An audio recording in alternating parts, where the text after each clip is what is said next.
Okay, हम CSAT 2021 का paper देख रहे थे और अब कुछ ही क्वेश्चन बचे हैं जो कि हमारे कॉम्प्रिहेंशन के हैं। और हमें हम जो देख रहे हैं वो इस वीडियोस में जितनी भी ट्रिक्स होती हैं कॉम्प्रिहेंशन को सॉल्व करने की, वो सारी सब कुछ एनालाइज कैसे करते हैं वो सब कुछ। क्वेश्चन नंबर है 61। With reference to above passage following assumptions के बारे में बताना है कौन सी अजम्पशंस है। क्या करोगे, वहीं शुरू हो जाओ। Third one, government programme are needed for those left behind in economic growth. अब जब भी हम कई बार सीसेट की कोचिंग लेते हैं तो हमें ये सिखाया जाता है कि अपनी जीएस की नॉलेज को सीसेट में इस्तेमाल नहीं करना होता है, बट ऐसा नहीं है। आपको जीएस की नॉलेज को सीसेट में इस्तेमाल करना ही है। जैसे आपकी स्टेटमेंट नंबर थर्ड कह रही है, government programme are needed for those left behind in economic growth. आर्थिक विकास में जो पीछे रह गए हैं उसके लिए सरकारी प्रोग्राम की जरूरत होती है। ये जनरल स्टेटमेंट है, ये सही स्टेटमेंट है, क्योंकि आप देखोगे कि तभी तो आपकी मनरेगा लेके आए गई थी, क्योंकि इकोनॉमिक ग्रोथ नहीं हो रही थी, लोगों की जॉब नहीं थी, उनको चाहे 100 दिन का रोजगार प्रोवाइड कराने के लिए वो चीज़ की गई, बट की गई। गवर्नमेंट वो काम कर रही है ना, तो फिर आप इसका मतलब आप इसको गलत नहीं मानोगे कि पता नहीं आपके पैसेज में होगा या नहीं होगा। That means this statement is correct.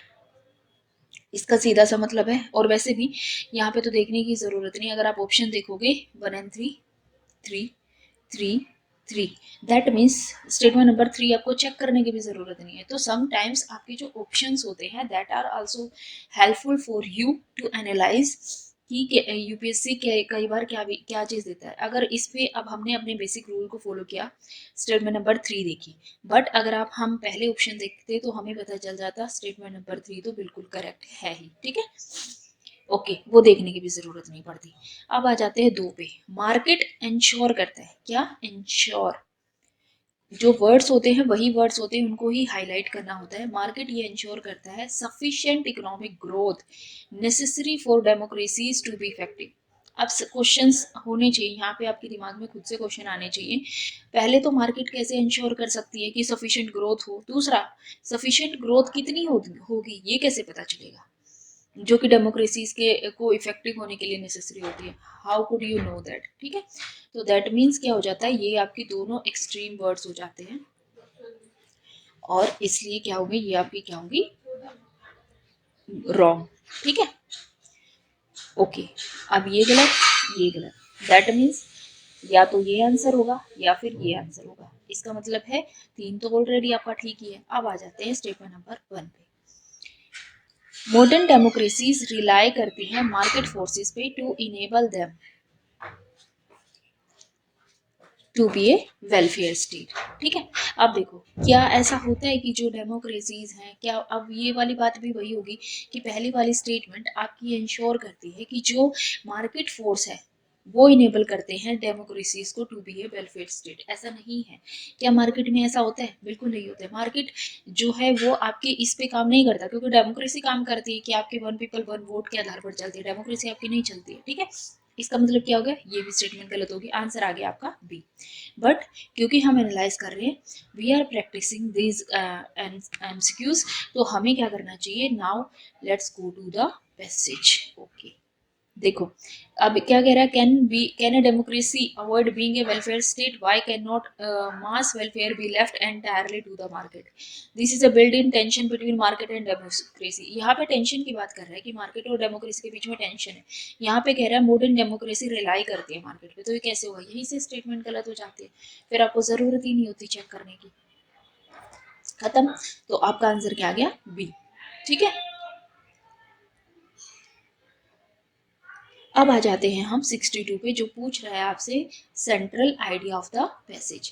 देखो, D, to be a better citizen the present world orders demand, क्या करता है आपको, societal life coping skill in addition to the academic content. यानी सिर्फ और सिर्फ आपको पढ़ाई से कुछ नहीं होगा, आपको लाइफ कोपिंग स्किल्स भी पता होनी चाहिए, how to behave in a society, ये सब पता होना चाहिए। जनरल स्टेटमेंट है। ठीक है, ओके, सी देख लेते हैं। Preparing the children to be a better citizen should be the responsibility of the education system. सब कुछ रिस्पॉन्सिबिलिटी एजुकेशन सिस्टम की है कि एक चाइल्ड जो है वो बेहतर सिटीजन भी बन सके। What about the parents and what about the society in which they are living. तो इसका मतलब क्या हो गया कि वो सिर्फ एजुकेशन सिस्टम की रिस्पॉन्सिबिलिटी नहीं हुई, और इन्होंने कहा कि वो रिस्पॉन्सिबिलिटी है एजुकेशन सिस्टम की। दैट मीन्स वो फिक्स कर रहा है। इसका मतलब क्या हो गया, ये स्टेटमेंट क्या होगी आपकी गलत। बी कह रहा है emphasis on academic achievement does give time for development of personality and skills. क्या ऐसा होता है कि अगर आप एकेडमिक अचीवमेंट यानी कि अगर आपके मार्क्स ज़्यादा आ रहे हैं, दैट मीन्स आपकी पर्सनैलिटी और आपकी स्किल्स भी डेवलप हो रही है, दैट डजंट मीन। क्योंकि इंडिया के एजुकेशन सिस्टम में आपको पता ही है, स्कूल में कैसे मार्क्स मिलते हैं, जितना लिखते जाओगे उतने मार्क्स मिलते चले जाएंगे। अगर ऐसा होता तो यूपीएससी में वही टॉपर होते जो बहुत एक्सेस लिख सकते हैं, बट ऐसा नहीं है। दैट मीन्स ये स्टेटमेंट भी क्या है आपकी इनकरेक्ट है। ये कह रहा है school curriculum is not compatible with the expectation of child and children and parents. भले ही वो चिल्ड्रन की एक्सपेक्टेशन के साथ कंपेटिबल नहीं होते, बट पेरेंट्स के साथ होते हैं, अदरवाइज पेरेंट्स उस स्कूल में क्यों भेजेंगे उसको। ठीक है, सीधी बात है ना कि आपके स्कूल्स आपको इतना बिजी रखते हैं, तभी तो पेरेंट्स आपको भेज रहे हैं ना। तभी तो फिर स्कूल का टाइम, फिर ट्यूशन का टाइम, फिर और सारी चीजें। इसका मतलब ये स्टेटमेंट भी क्या है, गलत है। लेकिन फिर भी हम देख लेते हैं, ठीक है, ताकि थोड़ा सा आइडिया लग जाए। ओके, एक second. In our school we teach our children, हम अपने बच्चों को सिखाते हैं कि सब सब कुछ फिजिक्स, मैथ और हिस्ट्री के बारे में जो भी उनको चाहिए। बट क्या हम सिखाते हैं कि कैसे एक बिल्डर का सिस्टम डिवाइड एक प्लेग की तरह काम कर रहा है, कि about the spectre of famine stocks large part of our land. क्या जेंडर सेंसिटिव के बारे में हम उसको बताते हैं। इक्वली इंपॉर्टेंट है, क्या हम उनको ये इजाजत देते हैं कि वो क्वेश्चंस पूछ सके हमसे, और do we teach them only to passively receive our wisdom. हम सिर्फ यही चाहते हैं, एज अ पेरेंट्स भी आप यही चाहते हो कि आपके बच्चे सिर्फ आपको सुने, वो आपको कोई क्वेश्चन ना करे कि ऐसा है तो क्यों है। फ्रॉम द आप वो स्कूल नामक एक कोकून से निकलते हैं और सडनली अपने आप को एंटर करते हैं in the world of university, जहाँ पे उनको नए नए आइडियाज मिलते हैं, आइडियोलॉजीज मिलती है। For someone who has discouraging from asking question and forming an opinion, this transaction can be painful. क्योंकि जिनसे क्वेश्चन पूछने को ही नहीं दिया गया कभी भी, तो क्या ये स्कूल करिकुलम की बात भी कर रहे हैं यहाँ पे। तो यहाँ पे स्कूल करिकुलम की बात ही नहीं है, ये स्टेटमेंट भी गलत हो गया। क्या इन्होंने बोला है कि एकेडमिक अचीवमेंट हो तो आपकी पर्सनैलिटी और स्किल्स डेवलप होगी, ये भी इन्होंने नहीं बोला। ना ही इन्होंने ये बोला है कि वो एक बेटर रिस्पॉन्सिबिलिटी है टू द एजुकेशन सिस्टम की। दैट मीन्स आप अपने पैसे से जाके भी इन चीज़ों को कंफर्म कर सकते हैं।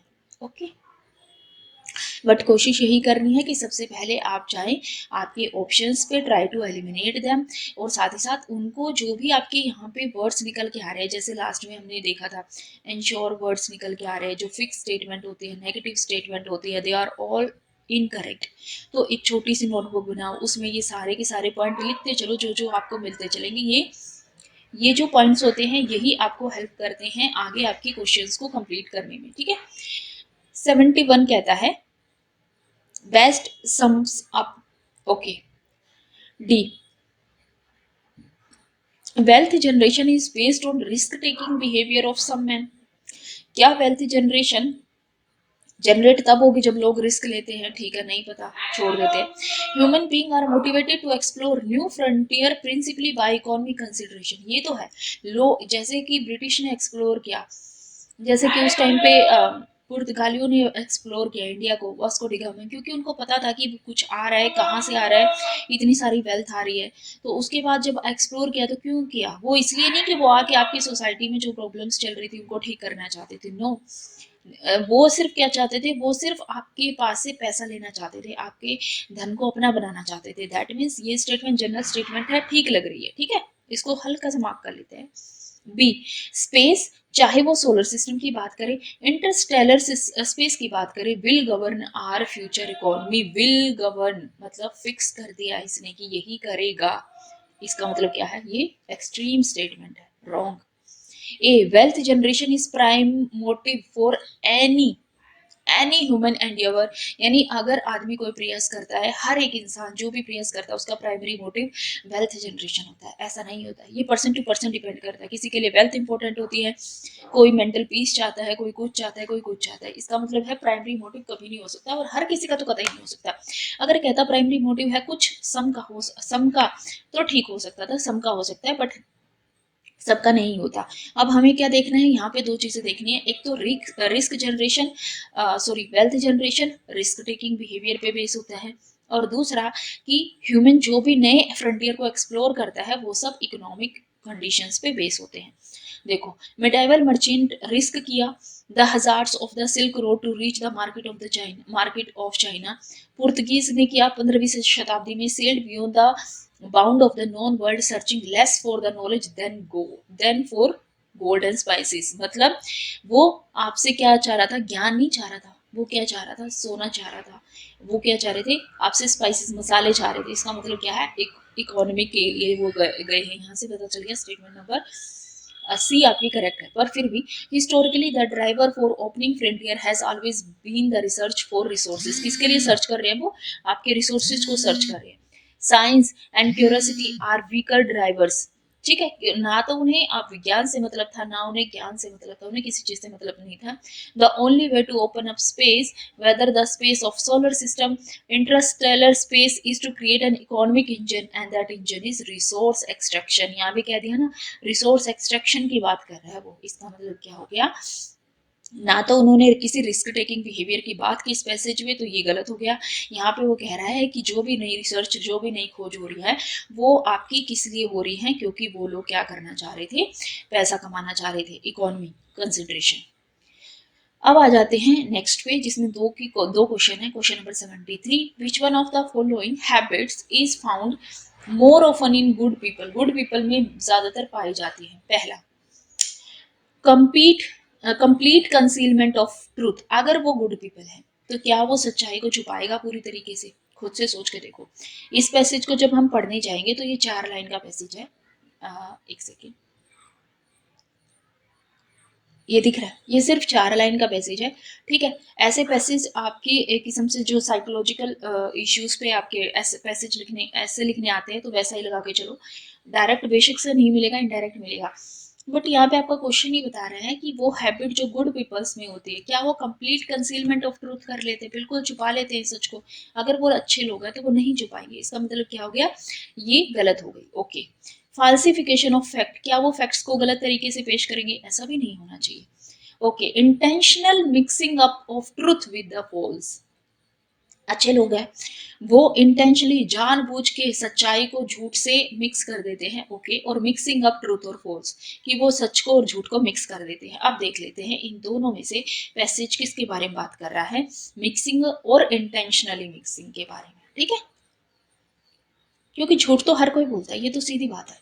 Most people would agree that telling deliberately lies wrong. देखो, जानबूझ के झूठ बोलना क्या है, गलत है।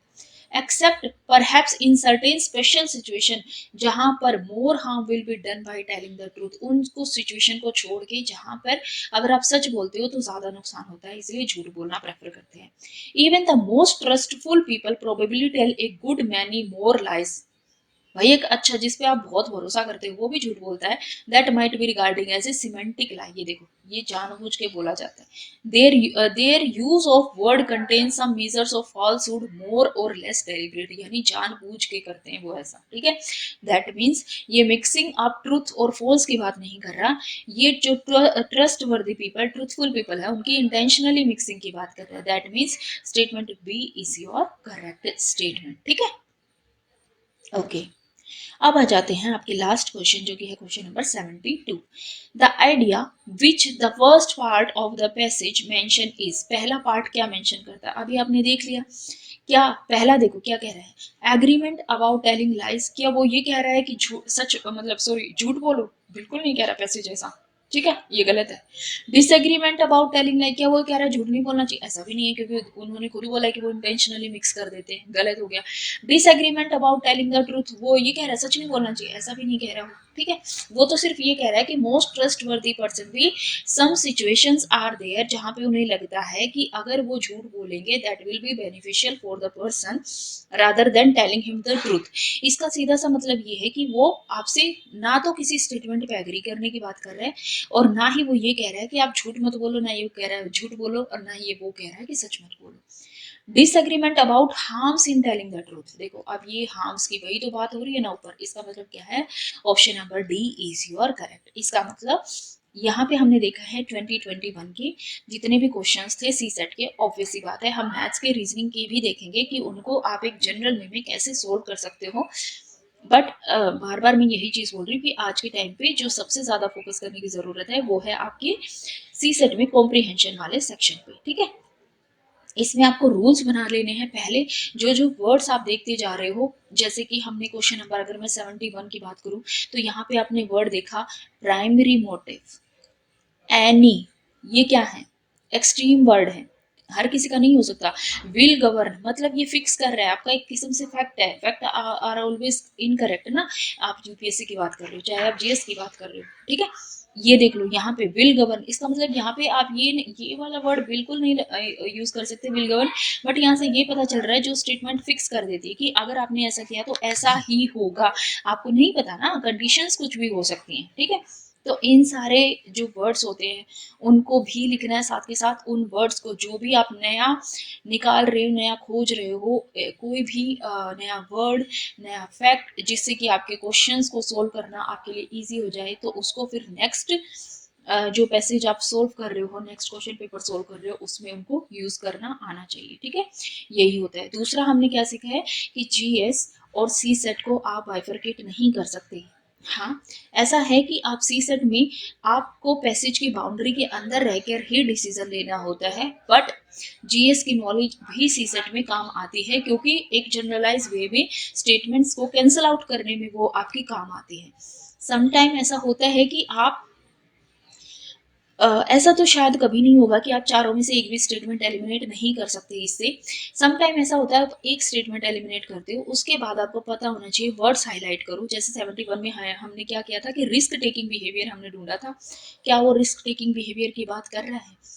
अगर आपको ढूंढना है तो क्या ढूंढोगे, क्या आप प्राइमरी मोटिव की बात की गई है उसमें, ठीक है, या वो ऐसा कहा गया है कि वो अगर सिस्टम है यही है, यही इन्हीं से फ्यूचर इकोनॉमी डिसाइड होगी, यही सारे वर्ड, ऐसे वर्ड्स जो हैं वो फोकस होना चाहिए। ऐसा नहीं करना है आपको कि आपने पूरी स्टेटमेंट पढ़ी और आप इस स्टेटमेंट को ढूंढने लग जाओ अपने पैसेज में, ऐसा नहीं करना है, ठीक है। That is totally time waste, okay.